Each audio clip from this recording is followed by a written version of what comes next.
السلام علیکم ورحمۃ اللہ وبرکاتہ۔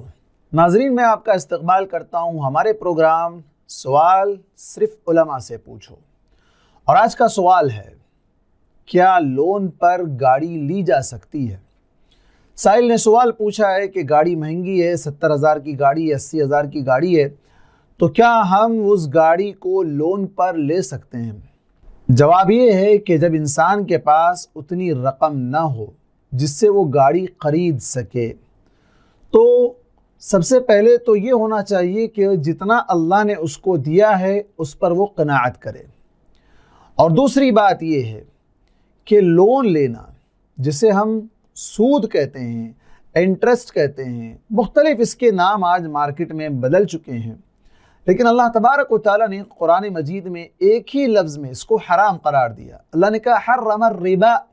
اللہ نے سود کو حرام کر دیا۔ لا تأکلوا الربا، سود نہ کھاؤ۔ اور حدیث میں صحیح مسلم کی روایت ہے، اللہ کے نبی صلی اللہ علیہ وسلم نے لعنت بھیجی ہے کھانے والے پر، کھلانے والے پر، گواہ بننے والوں پر اور لکھنے والے پر، اور کہا آخر میں ہم سوا، سب کے سب برابر ہیں، لعنت کے مستحق ہیں۔ تو یہ سود کے کاروبار میں یا اس کے کسی بھی معاملت میں حصہ لینا، کھانا یا کھلانا یا گواہ بننا، یہ سب اللہ کے نبی صلی اللہ علیہ وسلم کی زبانی لعنت کے مستحق قرار دے لینا ہے۔ اور تیسری بات یہ ہے کہ اگر کسی شخص کو اس طرح کی ضرورت ہو، وہ کاروبار کرنا چاہتا ہے، آٹو لینا چاہتا ہے، کوئی گاڑی لینا چاہتا ہے،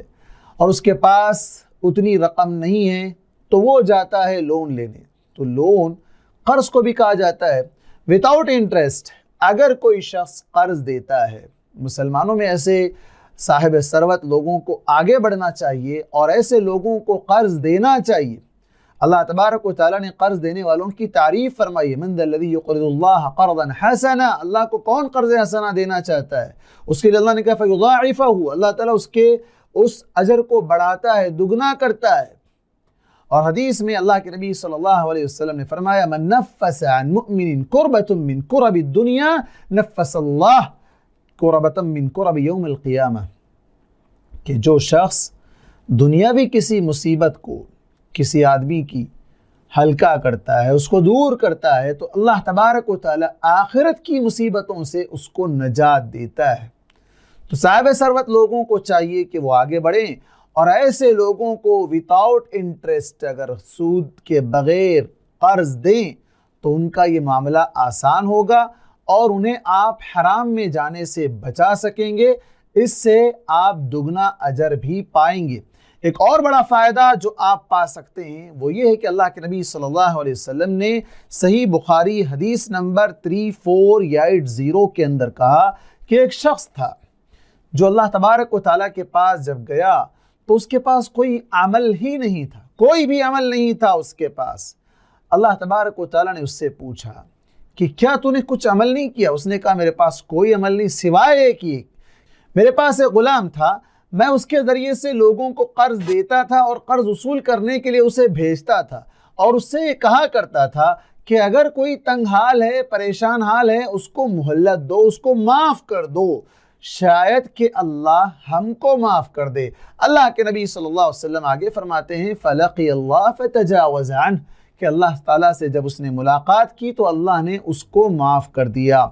تو قرض دے کر تنگحال لوگوں کو مہلت دینا چاہیے،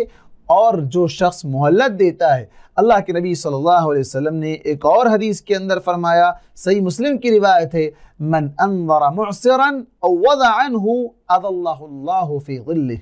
کہ جو کسی تنگ حال کو، پریشان حال کو مہلت دیتا ہے، اسے چانس دیتا ہے، اسے ٹائم دیتا ہے، اس کے وقت کو بڑھاتا ہے، 1 مہینے کے لیے مانگا تھا دوسرے مہینے میں لیتا ہے، اگر کوئی اس طرح کرتا ہے تو اللہ تبارک و تعالیٰ کل قیامت کے دن، جس دن کوئی سایہ نہیں ہوگا سوائے اس کے سائے کے، اس سائے میں اللہ تبارک و تعالیٰ اس شخص کو جگہ دے گا۔ محترم ناظرین، ہمیں ضرورت ہے کہ ہمارے معاشرے کو سود سے پاک کریں، اور لون یا اس طرح کے جتنی بھی اسکیمیں ہیں جس میں آج مسلم معاشرہ تباہ ہو رہا ہے اور ان کی معیشت بری طرح تباہ ہو رہی ہے، اس لیے کہ اللہ تبارک و تعالیٰ کا یہ وعدہ ہے یمحق اللہ الربا، اللہ تعالیٰ سود کو جڑ سے کاٹ پھینکتا ہے۔ تو سودی کاروبار سے خود بھی بچیں، دوسروں کو بچانے کی فکر کریں۔ اللہ تبارک و تعالی ہم تمام کو سود سے محفوظ رکھے۔ جزاکم اللہ خیرا، والسلام علیکم ورحمۃ اللہ وبرکاتہ۔